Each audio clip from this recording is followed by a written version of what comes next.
पाकिस्तान के जो हैं हिमायती और हम जो है बाप दादाओं से जो गद्दार कहलाते थे, इस तरह लग रहा था मुझे कि फर्स्ट ईयर में कोई स्टूडेंट जाता है और उसको जो बुली करने आते हैं, मैं ये समझता कोई ना कोई मुझ पर गद्दारी का या इल्जाम या कोई फतवा लगा देगा।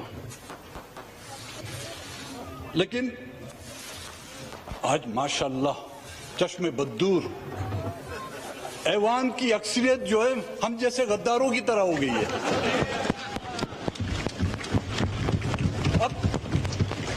अब पता नहीं आप लोगों को मुबारक दूं या अफसोस करूं, बट मैं ये कहूंगा वेलकम टू माय क्लब।